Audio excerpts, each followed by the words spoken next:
Good afternoon, ladies and gentlemen. Welcome to another episode of the Daily Friend Wrap. I'm your host, Lorimer, today joined by Hermann Pretorius. Well, let's get into the big news story today, and there is only one, and that is what happened over the weekend with the DA's ultimatum to the ANC. So last week, President Ramaphosa fired a DA member of the cabinet, the Deputy Minister of Trade, Industry and Competition, Andrew Whitfield. And the DA said that the reason was not a good one, that the president was basically firing him for some other reason than the stated one, and that they were issuing an ultimatum to President Ramaphosa that he needed to fire a couple of corrupt ministers from cabinet, or else there were going to be consequences. Well, what were those consequences? They were announced in a press briefing when the ultimatum expired without much response except a rebuke from the presidency. And I must say that while watching it live, I thought, oh, well, this is pretty exciting. I wonder what it's going to be. Is the DA going to leave the GNU? And I think on first glance, it was quite disappointing. The Steenhuisen announced in his speech that the DA would be withdrawing from the national dialogue. And I thought, that seems like the most underwhelming thing I've ever heard in my life. But that he was followed that up by saying that the DA would also not support the departmental budgets of any minister that the DA believes to be involved in corruption. Basically, the DA threw down the gauntlet and seemed to be, if not saying they're going to leave the GNU, really pushing the ANC to push them out. And on reflection, the more I thought about this, the more I thought, actually, you know what, that saying that you're going to leave the national dialogue was not aimed at the public, in my opinion. It was a strategy aimed at the ANC. While I think most South Africans, or at least people who watch the show, and I imagine most South Africans, or a lot of South Africans, don't think that the national dialogue is really going to be much. I do think that what happened, or that it's very important to the ANC, particularly to Cyril Ramaphosa. I think that the ANC thinks this is some sort of great workshop which is going to improve its image or give it credibility to enact its program or something along those lines. And by the DA attacking it and saying that it was rubbish and they weren't prepared to be engaged in, and that sort of thing, immediately that began a process of wounding the ANC's ego. And, well, what have we seen since this announcement? Steenhuisen has been threatened with sanction by President Cyril Ramaphosa for refusing to participate in the dialogue's interministerial committee. Then there were also comments by ANC Secretary General Fikile Mbalula threatening a motion of no threatening the DA if it had moved forward with a motion of no confidence in Cyril Ramaphosa, which is one of the things that the DA sort of threatened. They said, we haven't lost confidence in the president, but we're losing confidence in the president. So, Herman, a lot on the plate here. What exactly is going on here? So, I felt the same as I was watching this announcement. I thought it might land with a bit of a thud because I've been following the situation very carefully, speaking to people in cabinet, and on Friday afternoon into Friday evening, the momentum for the DA announcing its departure on Saturday afternoon, 3:00, when the ultimatum ran out, the momentum for that was overwhelming. Everyone I spoke to, high up in the DA, high up in cabinet as well, just said, this is it. We up to this point, no further. Then on Friday evening, a radio silence hit, and when there's a radio silence from several sources in politics, you always know that something is brewing. When people aren't talking, that usually give you an idea of what's going on. It is quite ominous. But the ominous sound or silence could have gone either way. It was either something very big, or it was sort of a doubt in the momentum towards an exit. And such was the expectation, that the DA would be announcing, Dexit, essentially, that Ramaphosa cancelled a trip to Spain to my mind, be able to deal with the political fallout in terms of a domestic presence. He wasn't absent overseas, aloof when his government fell. He was here to manage the situation, likely to get an immediate deal on the table, get alternative votes. The ANC have proven with the budget that they can get votes from outside the GNU to form something resembling a majority in parliament. And then Saturday morning, I heard they're not leaving. And part of the reason is that the DA felt the argument hadn't been made properly. What we must understand is that the GNU, for all the criticism one could justly aim at it, is a broadly popular political constellation. DA voters appreciate it because, or a majority of DA voters appreciate it because it keeps out of power the EFF and MK, and a whole chunk of ANC voters like it because there's the possibility that the DA might save the ANC from itself, that it might return to some better form of the ANC. And across the board, one generally sees approval for this GNU. It had a majority approval, but now it's just below 50% the last time we polled earlier this year. But the fact is, it's still popular. If the DA leaves this popular constellation of political parties with the public not really understanding why, there's a very likelihood that the public will just punish the DA for ruining what the public considered to be a decent thing. And deputy ministers aren't loved. As one deputy minister said to me, the problem is that the public generally don't understand why there's something like deputy ministers. It's not well-known, they're not well-known political players, and as competent or incompetent, as well-known or unknown as Andrew Whitfield might be, it's very unlikely that South Africans would have understood and been convinced by the DA's case purely on we lost a deputy ministerial position. Now, you might make it bigger right, and say... And the ANC immediately responded by saying, well, he broke the rules. How can he expect to be in cabinet if he broke the rules? Which is quite, if people are particularly not paying attention to the fine details, it seems like a reasonable argument. There have been deputy ministers fired for the same thing Whitfield is accused of. Now, whether Whitfield is guilty of the thing he is accused of is another matter, but one that can sail over the public's head. And i.e., there's reasonable doubt. It wouldn't have been a clear win for the DA, and the pitch hadn't been rolled. It would have gone down quite unexpected, quite sudden, because most people, we have to acknowledge, have better things to focus on in their lives than the political comings and goings of the GNU parties. So it became clear that the DA's case for exit was weak. That is part of why we came to this ultimatum of making it about corruption, an issue that the public understands, because the ANC has ignored or abused the statement of intent to the founding document of the GNU. That's objectively true, but the problem is that doesn't really have cut through. A violation of contract won't really be a sufficient reason for the DA to leave a relatively popular government, at least in the perception of the ordinary voter. So that's why there was a pivot to the corruption point. And then when it became very clear very early on that the ultimatum wouldn't be responded to as it was expected not to be responded to, I don't think anyone in the DA harbored genuine expectations that there would be steps.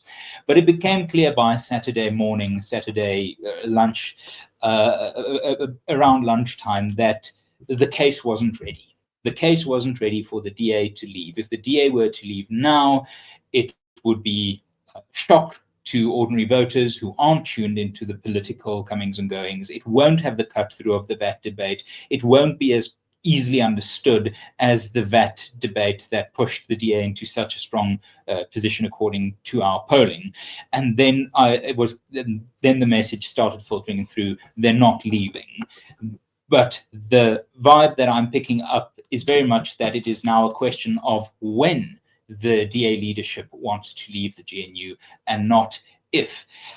And this is a complex issue, folks. A lot of people in our liberal sort of wing of the commentariat and the politicos have relatively simplistic answers to, yes, let the DA leave, fight from the opposition benches, and that might be a justified case. But it unfortunately isn't as straightforward as that. A political party, unlike a think tank, isn't just an ideological vehicle. It is also a popular vehicle. It needs to take the public along in a far more complex and emotive way than something like a think tank has to. So if the DA sticks to ideological purity in its exit and really makes a clear political case for its exit, but that case is repudiated by the public, then the DA would have committed an act of self-sabotage of extreme proportions. So now the real question is, can the DA convince the public to be as disenchanted with the GNU, with Cyril Ramaphosa, as they themselves have become? And you make a very important point about the national dialogue. What I'm hearing from sources is that Ramaphosa is absolutely fuming. He really, as much as we might believe that the national dialogue is a nonsense. Can I just say the fact that the president gets so incensed about someone ruining his national dialogue is an indication of why I think the president does not have his head on the correct way for dealing with the country's problems. I mean, this is not a priority, quite frankly. No. But it features so large in the mind of Ramaphosa. One cabinet member said to me he's absolutely obsessed with a national dialogue. He sees it as his legacy project, as the definition of the second term of his presidency. So whilst I think the public ridicule this idea, you're refusing to participate in something we don't care. Okay, staticky for yo. But the fact is, as you say, that wasn't a message aimed primarily at the public. That was a message aimed at Ramaphosa. That's why we are seeing the presidency respond so vigorously and saying, there will be consequences for Mr. Steenhuisen for refusing to serve on the interministerial panel. And it comes back to what Helen Zille posted on X, and that seems to be the dominating attitude within the DA. It is a question of when, not if, the DA leaves, but they want to be pushed. They don't want to jump. They don't want to own the end of their participation in the GNU. They need it to be an action from the ANC so that the political blame doesn't fall on them as being the petty party that flounced out. And we can go on about this for hours and hours. There's some real questions. I myself am not 100% certain whether I'm pro-GNU or anti-GNU anymore. There are really some questions about how to get to a free and fair election in 2029. What would be the best way to get to that? As we said in the pre-show chat, economies can recover, democracies rarely do. So it's possibly the most complex political quagmire, I think, of the new South Africa, possibly longer.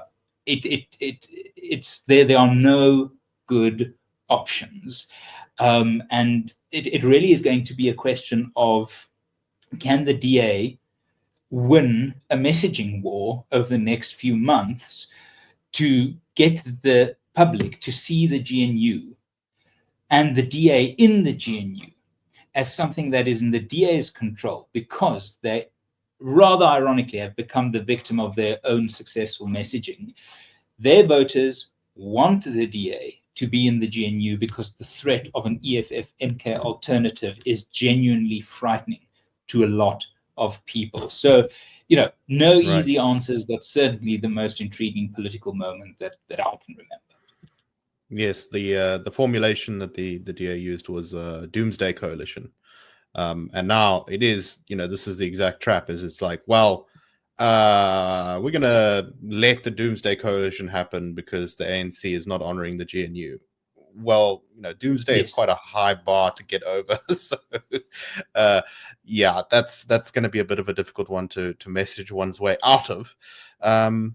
But I think the line I took on Friday last week was that the DA had set a bit of a trap for Ramaphosa here by saying he needs to fire corrupt ministers, which was a very, I think, clever tactical move, rather than just saying, "Oh, this is outrageous. You violated the intent of the statement," or whatever. Because at the end of the day, as it turns out, no one really cares that much about the statement of intent, least of all the ANC.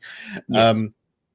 So yeah, no, it does look indeed like that trap has been set. If we were to use the metaphor of a very nasty, messy, brutal divorce, they haven't served the divorce papers or anything like that, but they have now met with the divorce lawyer and are beginning to put labels on all the things they're hoping to get out of the house when the thing finally goes through. Would you say that's accurate?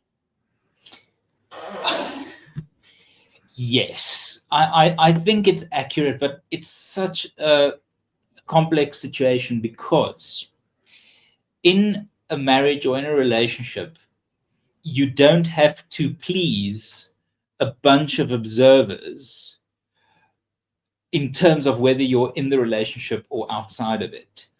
And if we look at the That's DA's not entirely position, true. You have to win over family, that sort of thing. Sorry, I'm really pushing my yes, metaphor here. yes. But so the thing is, if we look at the moment of most significant political strength that the DA has shown in the last year, it was when they were in the GNU against the ANC, in the GNU fighting the ANC. That was the VAT moment, pushed their support up to 30% for the first time in IRR polling higher than the ANC. If that is the basis of the sweet spot for the DA's political power and the DA's political hopes and electoral hopes of being in the GNU whilst fighting the ANC, then the corruption message is a strong one, and the trap is a strong one. But the trap does not necessarily lead to a DA exit, because the public might fall in love with that very idea of having the DA be the corruption watchdog within the government of national unity, taking from Ramaphosa the idea of being in the government and the leader of the opposition, as Ramaphosa so long was. He's both president and leader of the opposition, in the sense that he's the good guy with the office, but he's also fighting the RET forces. So the DA is in an impossible damned if you do, damned if you don't situation. They will please no one by any course of action they take. And it's now just really a question as to whether this next step and the next few months ultimately end up as a positive dividend for the DA's GNU investment, or whether they lose political capital and leave the GNU weaker than they were when they entered it. But I don't know. I genuinely don't know. It's the number of variables here is astonishing. Yeah, so I mean, you and I have been on a bit of a journey with our views to the GNU. We were both very anti-GNU when it was being negotiated. I mean, we made that quite publicly clear on this very podcast. And I think both of us have softened it. I became much more in favor of the GNU when the DA managed to, as you sort of say, and I think this VAT debate was the best example of this, is the DA managed to basically stay the opposition, but within the government. Yes. The phrase I'm very fond of is I'm not locked in here with you, you're locked in here with me, which seemed to be the approach that they were taking towards the ANC. They were like an annoying, rodent inside a wetsuit or something, like gnawing at the ANC. The ANC wasn't quite ready to get rid of them, able to get rid of them. And that is a nice position. Now that they've sort of found their groove in that one a bit, I think that that's a fairly strong position to keep. But at the same time, the ANC does now have a sort of precedent for, the ANC is certainly going to respond to the DA's provocations with yet more provocations of their own. Yep. They're going to find some other way to mess around DA priorities. They're going Fire to exclude another a minister deputy from something. minister. They'll fire another Fire deputy. a minister. yeah, exactly. They'll fire Steenhuisen. They'll get Parliament to censure a DA. They'll drum up a scandal in one of the departments, and they'll claim one of the DA ministers is racist. They'll do something like that, right?